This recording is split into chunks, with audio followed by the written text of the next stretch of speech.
Hello, and welcome to video 4 of our video series on the 7 principles of trauma-informed teaching and learning. In this video, we'll be discussing Principle 4, Collaboration and Mutuality.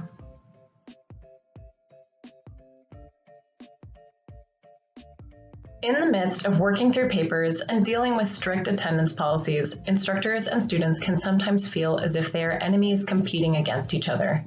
It might seem like students are lying to instructors to avoid their responsibilities, and instructors are trying to trick students into doing busy work. A simple shift in mindset, however, reminds us that instructors and students are in fact allies rather than adversaries, and that both share the goal of meeting learning outcomes. When all students achieve the target knowledge and skills of the course they signed up for, everyone wins. Particularly when trauma is involved, taking a more collaborative, more egalitarian approach to your teaching, in which power and decision-making are shared, can have great benefits for learning.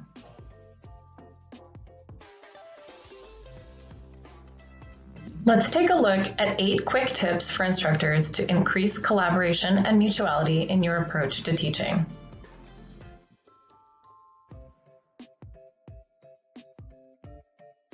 Tip number 1. Reflect on your teaching philosophy. Do you see teaching as the filling of a pail or the lighting of a fire? Are you the sage on the stage or the guide on the side? Is power concentrated in the instructor's hands or distributed amongst the students? Who brings value to the learning environment and why? Are you acting on beliefs or old teaching models that no longer fit your current values and understanding of trauma? Considering these questions might help you to shift your approach to bring more collaboration and mutuality into your teaching.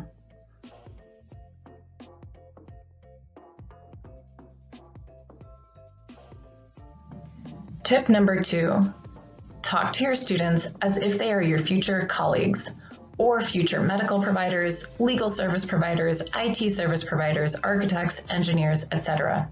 Remember that your students today, if successful, will eventually be working in your field or perhaps using the skills you are teaching in another professional field.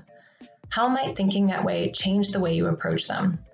Would you choose different words or tone of voice if you knew the people in front of you might one day be working alongside you?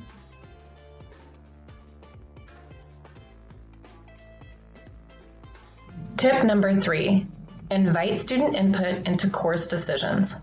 By sharing the power and decisions that impact students' lives, you are likely to increase engagement and respect for rules. One idea is to ask students to co-create the syllabus with you. Have them propose and vote on fair and reasonable course policies, such as what to do with late assignments or when a student misses an exam. Leave a day or 2 blank in your syllabus and have students suggest and vote on topics to cover that day. Or alternatively, include slightly more course content than you can cover in the class and have students vote from a selection of topics or texts on what would be most interesting to them.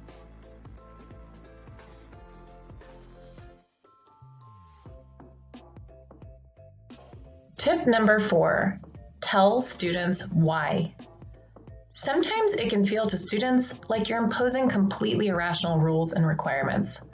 Simply explaining the thinking behind your instructional choices can offer a sense of mutuality. As an added bonus, it also gives you accountability to make sure all of your instructional choices are well-intentioned and focused on learning objectives. For example, tell students what you want them to learn by the end of the course and each day in plain language, and tell them why those objectives matter to their future lives and careers. When you introduce a new activity or assignment, explain why you chose it and what you hope students will learn from it. If students receive a poor grade, be sure to explain why they got that grade and how they can do better next time. Lastly, when you have to enforce the unpleasant consequences of a course policy, explain why the policy matters and how enforcing it creates fairness for all students.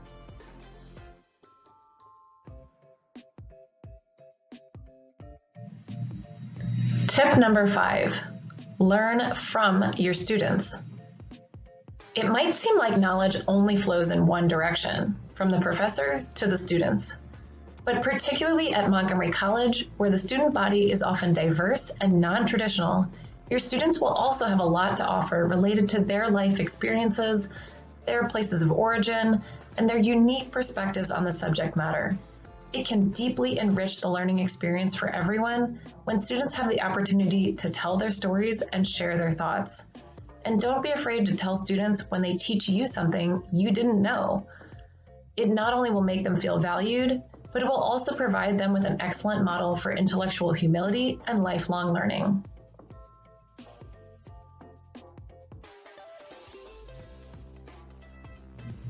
Tip number 6, learn and explore with your students. You are an expert in your field, but as any expert knows, the more you learn, the more unanswered questions you will discover. In your field, what research is being done right now? What ethical questions have not yet been resolved? What solutions might your field have to wicked problems like climate change, social inequity, or public health issues? Invite students to consider these difficult questions and murky areas of your field with you, and model how you think about them as an expert. Whether it's a passing mention, the topic of a project, or the theme of a whole course, this shift away from the known towards the unknown will empower and engage students in new ways.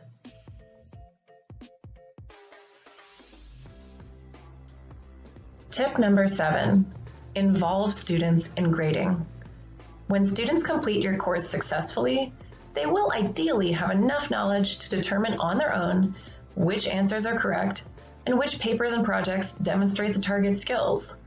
If you're doing a larger project, invite students to create a rubric with you to determine the criteria for success. Before an exam, ask students for input on the knowledge areas they think will be most critical for them to know when the class is done. Instead of correcting every error, just correct 1 or 2, and then ask students to make the remaining corrections. Consider also offering opportunities for students to self-assess by completing a questionnaire or reflection, or by grading their own work using the rubric provided.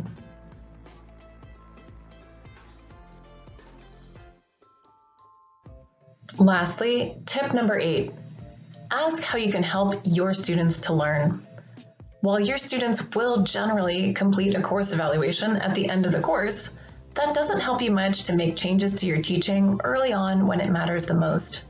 Your students have a lot to share with you about how they do and do not learn best. Simply asking this question, whether informally to the class, in one-on-one meetings, or through formal surveys, demonstrates that you care and that you want to work with them to achieve learning goals.